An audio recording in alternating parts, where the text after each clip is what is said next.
नमस्कार मंडळी, मी कुणाल तुमचं स्वागत करतो विषय उद्योजक या आपल्या YouTube चॅनलमध्ये.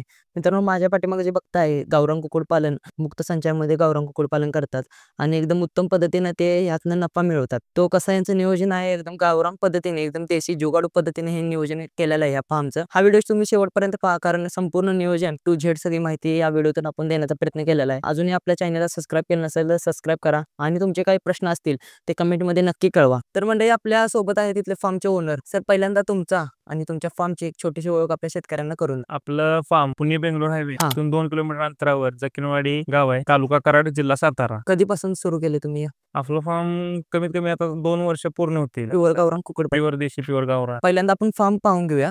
मुक्त संचार मध्येच आपल्या कोंबडीचं पालन असते. आपण दिवसभर मुक्त संचार मध्ये आपण कोंबड्या सोडतो. तर हे मुक्त संचार तुमचा जर पाहिला तर कडन शेड नेट वगैरे जे कसं कम्प्लीट असं कोंबड्यांना फिरण्यासाठी, म्हणजे दिवसभर बाहेर कोंबड्यांना बाहेरचा कुठला त्रास होऊ नये, म्हणजे बाहेरच्या जनावरांचा, कुत्र्यांचा वगैरे, बरोबर. कुठला पक्ष्यांना, कुंदी म्हणा, घुस म्हणा, मुंगूस म्हणा, कुठल्याही बाहेरच्या जनावरांचा आपल्या पक्ष्यांना त्रास होऊ नये म्हणून आपण कंपाऊंड असं केलेलं आहे. तर या कंपाऊंडला तरी किती खर्च आलेला आहे तुम्हाला? किती बाय कितीचा आहे तरी? हे कंपाऊंडला आपलं जास्तीत जास्त आपण एक 10-12 हजार रुपयाच्या आतच हा याला खर्च आलेला आहे. किती कोंबड्या आहेत आता तुमच्याकडे? आपल्याकडे आता कमीत कमी 200-250 कोंबड्या आहेत. तर मी आता बघतोय शेडच्या मापाने कोंबड्या कमीच आहेत, म्हणजे जास्त कमी आहेत, कारण आता आखाडा झाला. आखाड्यात आपण भरपूर पक्षी विकले, कोंबडे पण विकले, कोंबड्या पण विकल्या, भरपूर असे पक्षी आपण विकले. आता कुठं विकता हे तरी तुम्ही सगळं? आपण सगळे लोकलला, माणसांना माहिती आहे लोकलच्या, आपण लोकललाच ऍडव्हर्टाइजमेंट केलेले. लोकलच्याच मार्केटला आपण स्वतः फिरून माणसांपर्यंत पोहोचलोय. माणसांना आता माहित झालंय, माणसं फोन करतात, शेडवर कोण नाही का बघतात, येतात, घेऊन जातात. इथूनच घेऊन जातात? हो, इथून जागेवरूनच सगळं घेऊन जातात.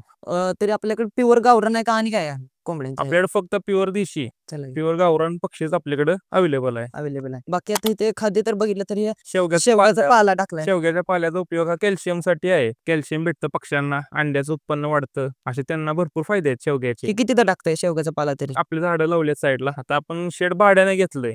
हे शेड आपलं भाड्याचं आहे. आधीचं पण शेड आपलं भाड्याचं होतं. आपण भाड्याने घेऊन हा व्यवसाय करतोय. एक रिस्क फॅक्टर एवढा आहे की त्यात पण त्यांनी प्रॉफिट मध्ये आहेत, एवढं रिस्क घेऊन पण, म्हणजे भाड्याच्या जमिनीवर ते सगळं त्यांचा फार्म हा उभा आहे. तर आता आपण बघायला तुम्ही तांदूळ आणि इकडे खरकट वगैरे टाकलंय, म्हणजे कसं याचं नियोजन करतो? हॉटेल वेस्टेज आपण 4-5 हॉटेल पकडले, तिथून आपण जे हॉटेलचं राहिलेलं खरकट वगैरे असतं ते आपण आपलं बकेट देतो. आपल्या बकेट मधून आपण स्वतः जाऊन ट्रान्सफर घेऊन येतो, कोंबड्यांना टाकतो. ते फुकट. आपल्याला जर खाद्याचा खर्च कमी करायचा असेल तर असं केलंच पाहिजे. असं जुगाड पद्धती काहीतरी केल्या पाहिजे. आतल्या साईडला पण तुम्ही जे ओपनच ठेवले दिवसभर, बाहेर कोंबड्या काय करतात, सकाळी आपण येतो 7 वाजता कोंबड्यांना सोडतो, त्यांना सकाळी खाद्याची भांडी वगैरे भरतो, पाण्याची भांडी वगैरे भरतो. दुपारी 11-11:30 पर्यंत पक्षी बाहेर निवांत इकडे फिरत असतो, खाऊन वगैरे लागतो. पक्ष्यांचं पोट भरलं की बरोबर कडक ऊन वगैरे पडलं तर पक्षी सावलीला, मग शेडच्या आत जातो, जिथं सावली असेल तिथं बसतो. मग दुपार नंतर 3:30-4 नंतर परत पक्षी येतो. परत आपण पाण्याची भांडी बदलून ठेवतो, खाद्य थोडं टाकतो.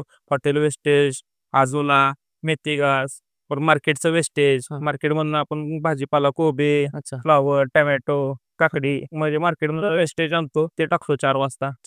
6:30-7 पर्यंत, म्हणजे अंधारपर्यंत कोंबड्या खातात. अंधार पडला की सर्व कोंबड्या आपोआप आत जातात, आपापल्या जागेवर बसतात. आता खुराकाचं तर तुम्ही बोलला आजोला, मेथी घास, आणखी काय कोंबड्यांचा खुराक असतो ना, तो तुम्ही काय देता? आपण फक्त अंड्याच्या कोंबड्यांना लेअरचं खाद्य देतो एक्स्ट्रा मध्ये.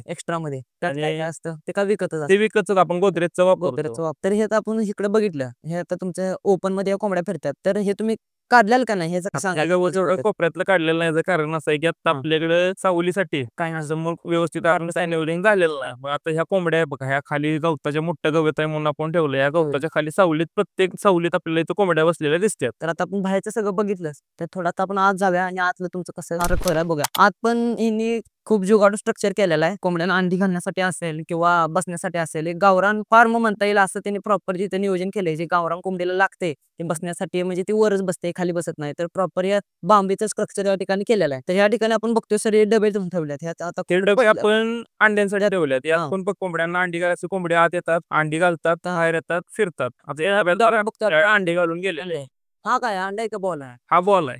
हा बॉल आहे. हा बॉल बॉल असं याच्यासाठी ठेवलाय की पक्षी अंडी चोचेनं फोडतो, बरोबर आहे. आता हा समजा प्लास्टिकचा बॉल आपण यात टाकला, प्रत्येक डब्यात एक बॉल हा. आहे, चोच मारतात प्लास्टिकच्या बॉलवर, बरोबर आहे. कळतं कळतं. अंड काय नाही करत नाही. कळत नाही. मग ते चोच मारायचे बंद बंद केलं. मग आता अंड्यावर चोच मारत नाही, त्यामुळे आपल्याला प्रमाण कमी आले, कमी आलं. म्हणजे मारतच नाही शक्यतो. बरोबर कोंबड्यांचा अभ्यास करून सगळं हे नियोजन केलेलं आहे. प्लास्टिकचा बॉलचा दुसरा एक फायदा आहे, हं. कुडूक कोंबडी आपण जेव्हा बसवतो, हा कुडूक कोंबड्या. कुडूक कोंबडी जेव्हा आपण समजा कोंबडी खाली 16-17 अंडी ठेवली, हा. तर त्या एक छोटा प्लास्टिकचा पांढरा बॉल ठेवायचा एक्स्ट्रा एक. एक्स्ट्रा मग त्यावर त्याला कळते की ही अंडा आहे आणि इथं अंडी घालायचे. इथं अंडी घालायचे ते पण कळतं. प्लस खुडूक कोंबडी कशी करते, 17 पिल्ल्यातून आता समजा आपण त्याच्या खालनं अंडी काढली, म्हणजे एक 16 अंडी ठेवली, त्यातनं एक 14 पिल्ली निघाली, बाकी जाऊन आपण अंडी काढतो. तर कोंबडीचं एक वैशिष्ट्य आहे की शेवटच्या अंड्यातनं जोपर्यंत पिल्लू निघत नाही तोपर्यंत ती कोंबडी तिथनं उठत नाही. मग त्यासाठी आपण काय करतो, एक प्लास्टिकचा बॉल ठेवतो, आपली 21 दिवसाची सायकल झाली की आपण सर्व अंडी बाहेर काढतो.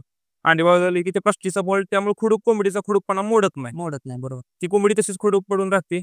आपण तिच्या खाली 1-2 दिवसानं लगेच दुसरी अंडी टाक, म्हणजे आपल्याला पिल्लांचं प्रोडक्शन सुद्धा घ्यायचं असेल तर त्यासाठी पण त्या पांढरा बॉलचा आपल्याला फायदा होतो. तर साधारणपणे हे आतलं स्ट्रक्चर बघता, ह्यात किती कोंबड्या तुमच्या बसू शकतात? हे किती कोंबड्यांसाठी बनवले आता हे आपलं शेड आहे 30x30चं. 30x30चं. हा, यात आपण केलेलं आहे माळा स्ट्रक्चर. मग आता हे काय तुम्ही माळा केलेला बघले तर चढायला पक्ष्यांसाठी आपण शिडीची वगैरे व्यवस्था केली. मग आता पक्ष्यांना सवय लागत तोपर्यंत या शिडीचा फायदा झाला. हा. आता पक्षी डायरेक्ट जाऊन वर बसतात. डायरेक्ट उडी मारून ती वर बसते गावरान पक्षी. तर आता अंडी पाहता तर किती दिवसाला अंडी तुमची येतात? आपली दिवसाला एक 40-50 अंडी रोजची आहेत. किती कोंबड्यांमागे ही अंडी आता ही आपली कोंबडी आहेत 150, म्हणजे एक 100 कोंबड्यांमागे आपल्याला 35 ते 40 अंडी भेटतात. भेटतात दिवसाला? हो, दिवसाला. तर आमच्या इकडे रेट बघितला तर देशी अंड्याचा 7 रुपये नाही, तर तुमच्या आपल्या इथं 10 रुपये आहे. 10 रुपये ना अंड्या. हो, आपल्या इथं आता शहरी भाग थोडा आपल्याला जवळ आहे, जवळ आहे त्यामुळे आपल्याला कोंबड्यांच्या अंड्यांना, देशी अंड्यांना 10 रुपये जरा हमखास भेटते. असतं अंडी विक्रीपेक्षा आपण पिल्लांच्या निर्मितीकडे जास्त भर देतो. साधारण आता ही डबे किती आहे? तुम्ही हे तेलाच्या डब्याचं तुम्ही नियोजन एक जुगाड तर या साईडला आपण 10-12 डबे लावल्यात, पलीकडच्या बाजूला एक 10-12 डबे लावल्यात. ह्यावरच बसती कोंबडी, खाली बसत नाही. कोंबडी खाली बसत नाही, कोंबडी बसती तर ह्याच्यावर किंवा त्या पत्र्याच्या डब्यात. त्या पत्र्याच्या डब्यात अंडी घालायचं असलं की बरोबर त्या पत्र्याच्या डब्यातच जाऊ. कोंबड्यांना सवय लागल्या. हा. आता अंडी घालायची इकडे तुम्हाला दाखवतो जवळ या. आता ही अंडी कोंबडी आहे. आपण यातनं आता खुडूक कोंबड्या हुडकतो. खुडूक कोंबड्या बघा, आता हात लावला की आता हात लावून देत मग हात लावून त्या अंडी घालायला लागल्या. ती अंडी पण घालायला लागल्या, खुडूकपणा पण त्या कोंबडीला यायला लागला. तर ह्या साईडला पण तेवढेच डबे आहेत. बघा, या डब्यात पण आता अंडी लावली, 3 अंडी आहेत, एक प्लास्टिकचा बॉल आहे. एक प्लास्टिकचा बॉल आहे. प्रत्येक डब्यात बॉल आहे. प्रत्येक डब्यात एक बॉल आहे. तर आता हे डब्याचं तुम्हाला किती खर्च आलाय डब्याचं करताना? त्यानंतर आपण ज्या हॉटेल वेस्टेज आपण आणतो हॉटेलमधून खरकट, त्या हॉटेलमधूनच आपण हे तेलाचे डबे आणलेले आहेत. बघा, तेलाचे डबे. शी पक्षी, हा पक्षी खुडूक आहे, कोंबडी खुडूक आहे. ओळखायचं बसली कशावर? बॉलवर. बॉल. हा प्लास्टिकच्या बॉलचा फायदा आहे. फायदा. आता ही कोंबडी अंड म्हणून हे बॉलला आपल्या अंगाखाली घेऊन बसलेली. आता ह्या कोंबडीला सोडतो आणि हा बॉलच्या पुढे बघता हा प्लास्टिकचा बॉल टाकतो. आता ही कोंबडी अंड म्हणून हा बॉल पंखाखाली कशी घेते बघा. घेतला की बघा, हा बॉल कम्प्लीट कोंबडीनं आपल्या अंगाखाली घेतला आणि गोळायला चालू केला. ही कोंबडी खुडूक आहे. बरोबर. आता हे एक आपल्याला प्लास्टिक बॉलचा फायदा आहे. हे जर स्ट्रक्चर बघितलं किती खर्चात केलेला आहे त्यासनी वरती बससाठी बांबूचं स्ट्रक्चर टोटल सरासरी 4-5 हजार रुपये मध्ये हा आपण माळा तयार केलेला आहे. तर आता आपण खाली शीट वगैरे त्यांची बघितली किंवा टाकलाय. हातूस आपण एक आपल्या पायाला असा चिकटायला लागला, हात तर एकदम बघा हा एकदम असा सुक्का आहे. असं आपण हातात घेऊन आपल्या हाताला अजिबात काय लागत चिकटत नाही. बरोबर. आपलं समजा आता पायाला चिटकायला लागले किंवा हात असे जास्त वास यायला लागला, आता आपण इथे उभं राहिले, तुम्हाला श्वास घ्यायला असा काय त्रास येते का? वास पण येणार. आपण समजा वास यायला लागला, पायाला चिटकायला लागली, मग आपण हातूस बदलून टाकतो. 1-1.5 महिन्यानं पण बदलून टाकतो. हा खत म्हणून वापरला जातं का तुम्ही? हा खत म्हणून पण शेतकरी घेऊन जातात. आहे काही वेस्टेज नाही. ह्याचं रेट कसं? आपल्याला 10 रुपये किलोनं आपल्याला हा दर भेटतो.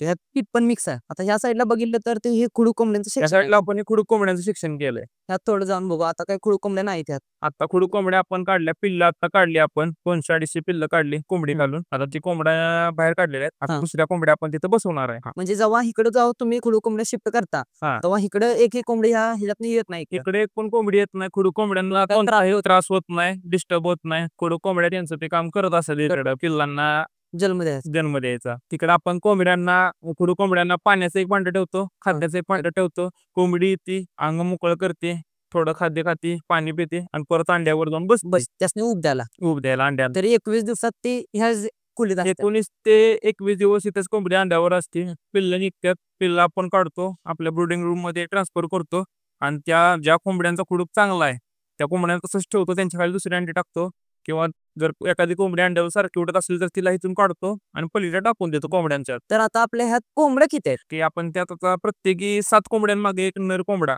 हा. ठेवलेला आहे. 7 कोंबड्या मागे एक नर कोंबडा ठेवलेला आहे. हा, तो ठेवावाच लागतो ना, तर तुमचं अंडी उत्पादन कमी येतंय. तर कोंबडा पण आपला प्युअर गावरान कोंबडा आहे, प्युअर गावरान देशी कोंबडा. देशी कोंबडा आहे. प्युअर गावरान. आता ह्यात माणसांचा भरपूर गैरसमज आहे. हा. डिंपी, कावेरी या बाकीच्या ज्या जाती आहेत हा. त्या पण आजकाल माणसं देशी म्हणून विकायला लागतात. फसवत्यात. माणसं फसवतात. तर एक ओळखायचे झालं मार्केटला भरपूर प्रकारे देशीमध्ये क्रॉसमध्ये भरपूर अशा आलेल्या आहेत की त्या माणसांना कळत नाही. बरोबर की. देशी म्हणून हा. माणसं विकतात आज मार्केटला. असंख्य प्रकार आहेत कोंबड्यांमध्ये आता. तर त्यातला त्यात सगळ्यात जुना आणि देशी म्हणलं तर हा खडकी कोंबडी, म्हणजे आपण प्युअर गावरान देशी म्हणतो. हा जे एक कोंबड्यांमधील प्युअर देशी हा एक प्रकार आहे. देशीला बघायला गेलं तर आजार कमी आहेत. दुसरं देशीला आजार कमी आहेत. आजार म्हणण्यापेक्षा देशीला जर तुम्ही व्यवस्थित नियोजन केलं, व्यवस्थित त्यांचं संगोपन केलं तर देशीला हा आजार येत नाही. आणि आला तर त्यांची ती रोगप्रतिकारक शक्ती एवढी आहे चांगले की त्यांना असं म्हणजे सहजासहजी मृत्यू वगैरे होत नाही. हो. तर आता पावसाच्या वेळ काय करताय तुम्ही? आता इथं बाहेर तर सोडा येत नाही, पाऊस असतो दिवसभर. पावसाच्या वेळी आपण कसं करतो, हा पडदा वर असतो, पलीकडचा पडदा खाली असतो. आपला पाऊस या बाजूने येतो, ह्याच बाजूने वारा आपल्याला या साईड नसतं, त्यामुळे हा पडदा वर असतो, तो पडदा खाली असतो. पक्ष्यांना आतच बांध्यांमध्ये आपण 1-2 महिने त्रास होतो, थोडा त्रास होतो. पावसाळ्याच्या दिवसात कसं आहे पक्ष्यांना आतच खाद्य वगैरे द्यायला लागतं. आतच थोडी सगळे त्यांची विष्ठा वगैरे सगळं आतच थोडे वलसर असल्यामुळे चिखल वगैरे होतो. त्यामुळे थोडं पावसाळ्यात 2-3 महिने आपल्याला जास्त काळजी घ्यायला लागते, कारण रोग वगैरे जे येतात हे जास्त करून पावसाळ्यात येतात. त्यामुळे सर्दी असू दे, CRD असू दे, किंवा बाकीचे जे पावसाळ्यात म्हणजे संसर्गजन्य रोग आहेत पक्ष्यांना, ते पावसाळ्यात जास्त येण्याचं प्रमाण असतं. पावसाळ्यात 2-3 महिने आपल्याला पावसाचे थोडे जास्त त्रास होतो. मग आता तुम्ही येऊ नये म्हणून, काहीच होऊ नये म्हणून तुम्ही आणि काय तुमच्याकडून काय करता का, थोडं तुमच्या अनुभवातून? आपल्याकडून पक्ष्यांना रोज सकाळी गरम पाणी असतं, म्हणजे थंडीत आणि पावसाळ्यात आपण पक्ष्यांना रोज सकाळी थंड पाणी डायरेक्ट देत नाही. थंड पाणी डायरेक्ट देत नाही, आपण पक्ष्यांना गरम पाणी देतो. गरम पाणी. त्या गरम पाण्यात आपण हळद, परत आपला कडुलिंब, आलं लसूण पेस्ट, गरम मसाला, म्हणजे बाकी जे आपण घरात काढा आपण पितो, आपल्याला जेव्हा सर्दी ताप खोकला येतो तेव्हा आपण जे आयुर्वेदिक काढे आपण घरात करून पितो, तसंच आपण पक्ष्यांना रोज सकाळी काढा आपण देतो पावसाळ्याच्या टायमिंगला. पावसाळ्यात थंडीत हा, बरोबर 7-9 महिने आपण बरोबर तेवढी काळजी घेतो. तर आता साधारणपणे आपण तुमचा सर्व फॉर्म पाहिला, त्याचं नियोजन बघितलं, कमी खर्चात तुम्ही कसं सगळं सेटअप केलाय बघितला. हा व्यवसाय नवीन करतोय कोण, तर त्यानं कसा सुरू केला पाहिजे किंवा तुम्ही कसा सुरू केला? पिल्लांपासून केला तरी चालतोय, पक्ष्यांपासून केला तरी चालतोय. आता पक्षी आपण स्वतः विकतोय. आता शेतकऱ्यांना आपण पक्षी पिल्ल आपण पुरवतोय. आता तुम्ही कुठल्या भागात तरी तुमची पिल्लं जातात इथनं? आता आपलं सातारा, सांगली, कोल्हापूर हे जिल्हे 3 जिल्हे आपल्याला जवळ आहेत. आता काय रत्नागिरीतून पण फोन येतात, सातारा, सांगली, कोल्हापूर या भागातून जास्त फोन येतात पिल्लांसाठी. त्याने नेताना कसं नेलं पाहिजे किंवा ती काय काळजी तिथे नेऊन घेतली पाहिजे? आता आपण इथून शेतकऱ्यांना पिल्ल देताना एकदम तंदुरुस्त चांगल्या क्वालिटीची आपण पिल्ल देतो. फक्त शेतकऱ्यांना काय केलं पाहिजे, इथून पक्षी नेल्यानंतर जसे आम्ही इथं काळजी घेतो, आम्ही जसं त्यांना इथं सांगतो तशी तिथं जाऊन त्यांनी काळजी घेतली तर 100% तुम्हाला खात्रीशीर सांगतो की पक्षी चांगल्या प्रकारे वाढणार आणि त्या पुढे शेतकऱ्याला चांगल्या प्रकारे फायदा होणार.